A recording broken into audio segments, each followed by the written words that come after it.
So he is taking us to the ninth example now that we are going to deal with, which is the important example. So far as you have read, as if you can recall, how Shvetaketu is being gradually pushed from lower levels of philosophy to higher and higher levels of philosophy.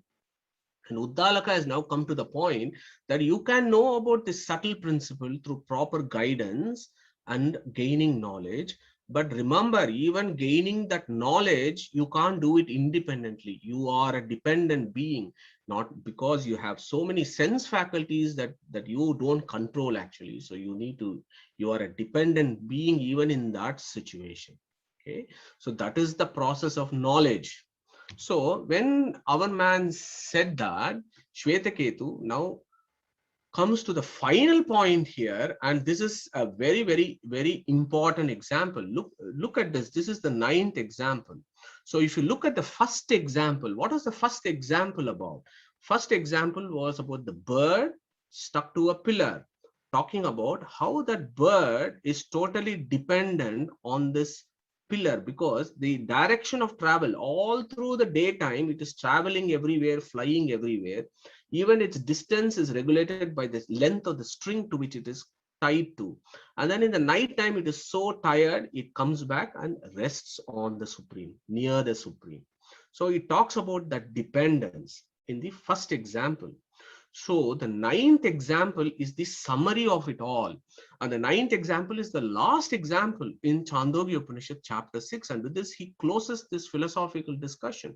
And he takes a very, very interesting example. And I think it'll be well worth our time for the next 10-15 minutes to look at this example, because ninth is the last example and Uddalaka has to finish his discourse making an impression and making a very important point, and he has to have the crescendo before he finishes the philosophy.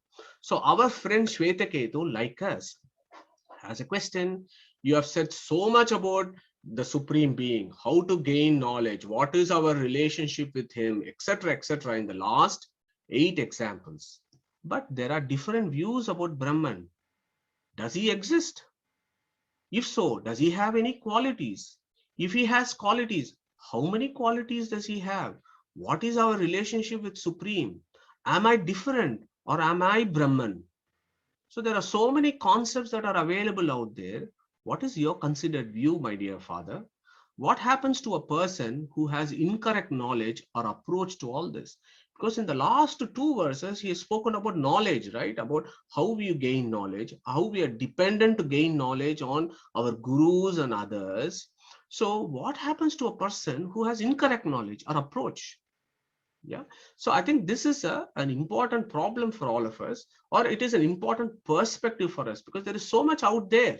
And which one do you pick and which one do you choose? Bhuya eva ma bhagavan vignapayatva iti. Okay.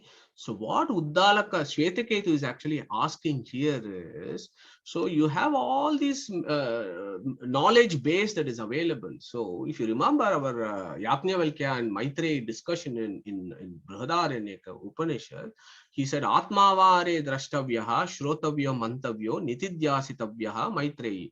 Mantavyo is an important word. Mantavya means what? Manana. Manana means what? Processing of knowledge, discussing pros and cons and everything else, and firming up one's knowledge. Yeah. So that is what is important, because that is the process. You hear, gain knowledge, then you process and say whether this is right or wrong, what is the right approach, etc. And then you do dhyana. Then you go into deep meditation and so on, and then you will be able to see the Supreme. Atmava are drashtavya. For having the drashtavya, you will have these 3 processes. So Uddalaka takes this point, manana, the process of firming up one's knowledge. And in Brahma Sutra, for example, there is a chapter itself for this. The first chapter is called Samanvaya Adhyaya, that talks about the greatness of the Supreme. And then the second chapter is called Avirodha Adhyaya. Avirodha Adhyaya means contradictory views, how to square the circle, what are the pros and cons, what are the arguments for and against. So all those things will be there in the Avirodha Adhyaya. And in that, there is the second section that Vedavyasa has given called Samayapada. Samayapada means where Vedavyasa discusses various other philosophies. And that is important here. Why? Because that is what Shvetaketu is asking. There are so many different views. How do I get the right view? What if I get the incorrect knowledge? What if I take the incorrect approach? What happens is what he's asking. So from this, one thing we can understand is, although we've had great discussions from Manjunath ji and Sudarshan and Padmaja ji about Advaita, Vishishtadvaita, Dvaita, and of course other schools, what is important for us to recognize is these were there always. These various strands of themes of thought has always been there in the history of the universe, not just here. In any place where there is life, these different views have always been there. In every creation, the same types of philosophies are there everywhere. So there is this famous verse in the Shastra called Anadikalato Vrittaha Samayahi Pravahataha. Just like how the river flows, these various philosophies also flow. And each jiva, based on its own individual attributes, picks up a particular philosophy and then finds it interesting and tries to find its direction. Yeah.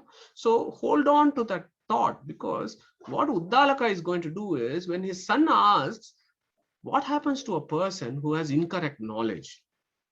Uddalaka immediately says, Tata Somya iti hovacha. And he takes another example, the last example. He says, Purusham Somya Utahasta Gruhitam Anayanti Apaharshit Steyam Akarshit. So this is complicated Sanskrit words. So, but let's take that up in the next slide. But what I want you to do here is this word, Apaharshit Steyam Akarshit, means a thief and an imposter. Okay, so that is the example that is taken here of a thief or an imposter to explain a philosophy. Okay, so what I want to stress before I go to the next slide is for us to understand what is the definition of a thief. There has to be a definition of a thief, isn't it? Who is a thief? And I was looking at Collins Dictionary this morning, and it says a thief is a person who steals something from another person.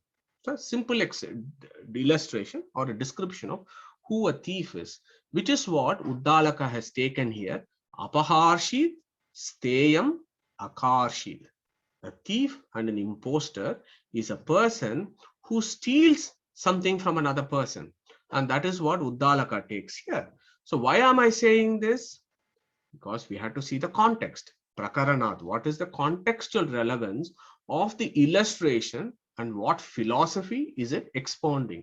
So an illustration should always explain a philosophical view that is being discussed. That is the key. Otherwise, Uddalaka giving an example and entirely talking about something else just doesn't make sense. Uddalaka is a great philosopher. He's a very clever man. He will never do that.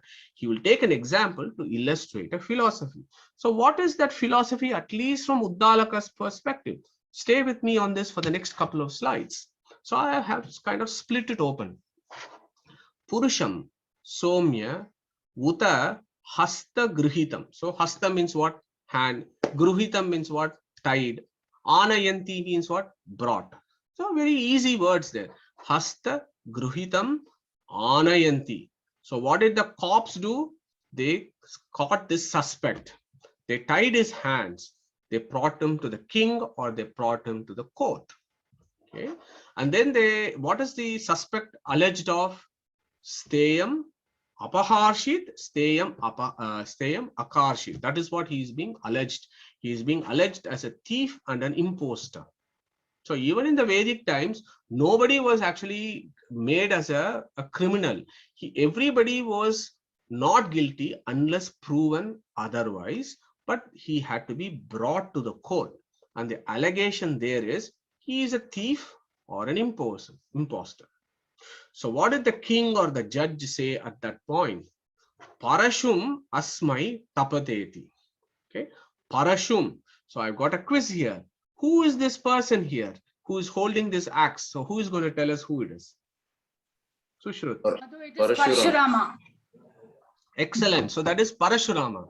So Parashu means axe. So Parashum asmai tapateti. So what the judge then says is, get this axe, heat it.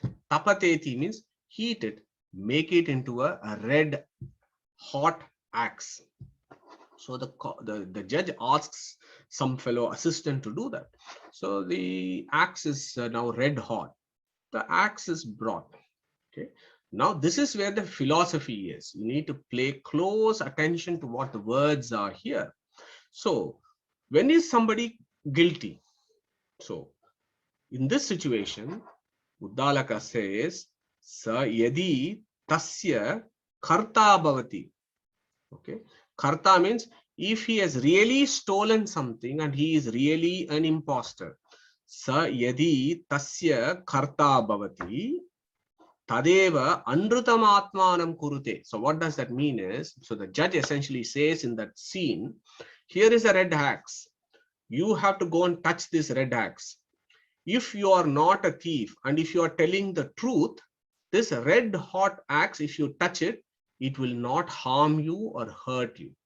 But if you are telling a lie, although you are a thief, you are telling now that you are not a thief, you are claiming innocence, although you are a thief and you're telling lies. If that is the situation, if you touch the axe, it will burn your hands. So that is the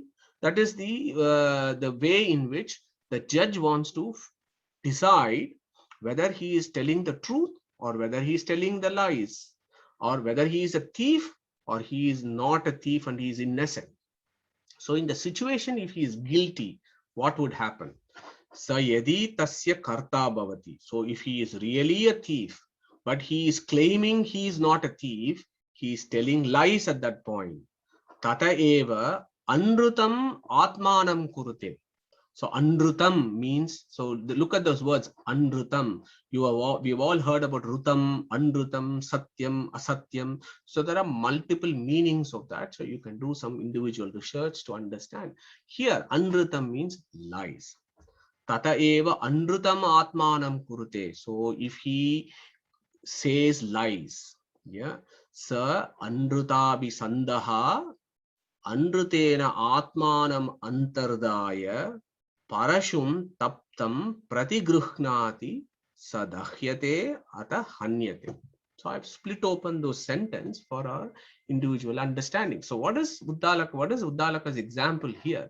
So this fellow is actually a thief, but he is claiming innocence. So when he claims innocence, although he is a thief, then he is actually telling lies, and he's covered himself with lies, and he thinks this lies will actually protect him when he touches the axe. Yeah, so that is what he feels, that somehow if he touches the axe, his hands are not going to get burnt. Okay, so that is one point there. So the philosophy there is, one point there is mind over body. So we all know there are many psychiatrists in this group, and mind has a major influence on the body. So if, for example, this fellow in his mind knows that he is telling a lie, or he is a thief, but he is telling a lie that he is not a thief, but what will happen in that point is his mind will not be able to influence the body because he is telling lies. So at that point of time, parashum taptam pratigruhnati sa dahyate. Dahyate means it burns. So once his hand is burned, then everybody in that court knows that this fellow is guilty. So then he is punished. Ata hanyate. He is punished, whatever that punishment could be. So that is the philosophy there. Modern days, you will probably do a polygraph here and find out whether this fellow is telling the lies or not. But in the olden times, this used to be one method that they used to use. If this fellow is really telling the truth, he will, if, for example, that is the next point. If he is not guilty, ata yadi tasya akarta bhavati. Akarta means he actually did not steal. Yeah. Tateva satyam atmanam kurute. This fellow, he knows that he has not done it. By mistake, the cops have actually arrested him and they've brought him to the court. But in him, he is convinced that he's not done this. He is telling the truth. So he is only tateva satyam atmanam kurute sa satyabhi sandaha satyena atmanam antardaya parashum taptam pratigruhnati sa na dahyate ata muchyate. That means what? If this fellow is not the thief, and he is telling only the truth. The cops might have arrested him by mistake, but in himself, he is only telling the truth. He is covered by truth. His mind is covered and firmed up with truth, and his mind will positively influence his body. And he will say, I have not done anything wrong. So even if I touch the axe, nothing will happen to me. So he will go and touch the axe and he doesn't suffer. And this is witnessed by the courts, and the court will say he was not, he did not suffer the axe when he touched the hands. He was covered by truth. Therefore, ata muchyate. Let's release him. Okay, so this is a very superficial rendering. I hope I made an attempt to describe these words. These are complicated sentences that you have to break open. I hope you understand what Uddalaka is telling us. It's about somebody who is telling the lies, what happens to him, and somebody who tells the truth, what happens to him, and then taking a thief as an example. Yeah, so if one has false knowledge, he gets punished, and if one has true knowledge, he gets released. So in philosophy, if one has the wrong knowledge, he is punished. What is our punishment? We will be in this Gandhara forest, constantly going through cycles of life, which has been described in example 2 and 3 as going through lion, tigers, fox, boars, earthworms, housefly, mosquito, and so on. Yeah. Whereas the one who is following the truth and who has got the true knowledge, he eventually gets ata muchyate. So that is the philosophy that is being described. Now let us move to the next slide here, which explains this a little bit more. So we need to think about this 9th example. Yeah. So as I told you, a thief is a person who steals something from another person. Okay, he is called apaharshit, steyam, akarshit. Okay, so let us look at who a thief is. So if I say this is the king and this is the throne, and then you have the king's kingdom. So there is the king, the kingdom, and his property. Okay, that is the king. Okay, a thief is a person who either overthrows the king and takes his position, or he claims the king's property and the greatness as his, or takes away the property of the kingdom, is a thief. So I don't think we have any controversies about that, about who a thief is. A thief is somebody who takes somebody else's possession or overthrows a king. They are all thieves. Okay. Now on the left side, I put which movie is this. So who is going to tell me which movie that is, please? It is Bahubali. Well done. Okay, so I have put a picture of Bahubali. Why I have put Bahubali? So I can't remember which Bahubali, Padmaja, had to be clear. Mahendra Bahubali or the other Bahubali? Number one, part one. Part one. Okay, right. So he was the Rajakumara, right? He was the Rajakumara of the legend, who by living from childhood among the shepherds believed himself to be the shepherd's son and behaved as such. So this Bahubali is just ignorant. Yeah, he knew he did not know that he is the king, but he was living among the shepherds and he was just ignorant. Okay, so ignorance of what belongs to oneself by right is not theft, nor is the ignorant person an imposter. Yeah, this is a key point here for example number 9 as to who is a thief. Yeah, now the reason why I'm getting at this is there is a deep philosophy about this, about who is a thief, who is an ignorant. In Mahabharata, in Adi Parva, there is a very important verse. Yo anyata santam atmanam anyata pratipadyate kim tenena krutam chorena atma apaharina. Okay, this is a key verse in Mahabharata which defines who is a king, who is a thief. Chorena atma apaharina, and I've underlined that. The reason why I say this is, so in the realistic schools of philosophy, they have taken this verse to give an example as to who the thief is in Shastras, and given evidence in Mahabharata to show who a thief is. And When I was doing research on this verse, Pillai Lokacharya, Sudarshan will know who Lokacharya is in the 13th century, a great Vishishtadvaita philosopher. He wrote a work called Mumukshupaddi. And Mumukshupaddi is who is a mumukshu, an adhikari, a disciple, a student. And when we are talking about this Mumukshupaddi, there is Sutra 57. Do some research on Sutra 57 from Lokacharya. He also takes the same verse. Yo anyata santam atmanam anyata pratipadyate kim tena na krutam chorena atma apaharina. He who takes the greatness of Supreme to himself is the thief, is the description in Mahabharata. He who takes the greatness of Supreme to himself is the thief. Similarly, in Katha Upanishad, we have done this before.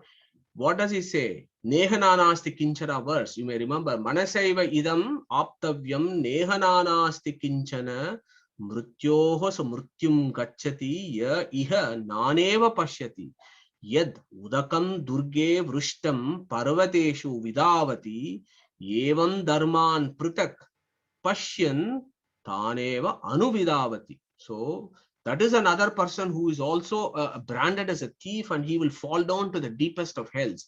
Who is that person? The person who thinks that God and his qualities are different. Yeah. And God has got only limited qualities or no qualities. What happens to that person? He falls down to the deepest pits very rapidly, just like how when there is a heavy rain, how the water falls down rapidly from the mountains, like that he is going to fall. So that Katha Upanishad is interesting, and this Mahabharata actually gives you an illustration of who a thief is in the Shastras. He who claims the greatness of Supreme to himself is the thief. Okay, so that is, I'm just giving an informed discussion here, not bringing any sentimentalities, because at the end of the day, it is up to us to take what the philosophy here is actually telling. Again, it is the prakaranat. What is the context? What is the illustration? The illustration is here about the thief. Okay, sayata tatra na dahyeti. Okay, similarly, Shvetaketu, a student like you who has the right knowledge will never get hurt, and you will have your release. So in this equation, the problem here is, again, as I told you before, if somebody has ignorance or telling lies, he gets punished. If somebody is not guilty, he gets released in that scene, in that courtroom. Okay, just as how the person who did not steal is released, similarly the one who does not steal God's greatness is saved of punishment and released, is the overwhelming philosophy of the example 9, which is the last example of Uddalaka.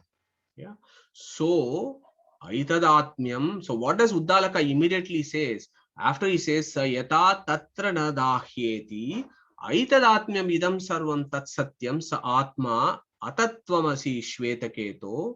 But you are not Jada. You are similar to the Supreme Being because you are sentient. Tat Tvam Asi Shvetaketo.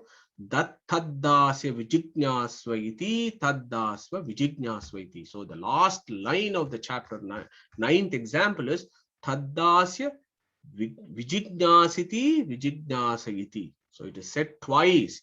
So, and we have done this before. When a rishi in the Upanishad repeats something twice, there are two meanings for this. One, to stress an important concept, taddasya vijijnasa iti vijijnasva iti. And the second one is, now I am closing this conversation. This is the end of chapter 9. Okay, so the key point of chapter 9 is the example 9 of chapter 6 is the illustration of a thief. Yeah, and we should never forget, an illustration expounds a philosophy.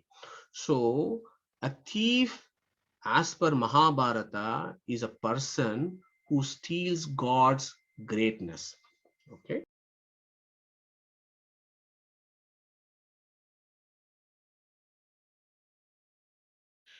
HinduKnowledgeAcademy.com will celebrate Vedic culture and present its philosophies to the modern Hindu in an accessible format. Our ancient heritage is our greatest strength. Through preservation and dissemination, together let us spread positivity in the world. Thank you for listening and welcome to Hindu Knowledge Academy.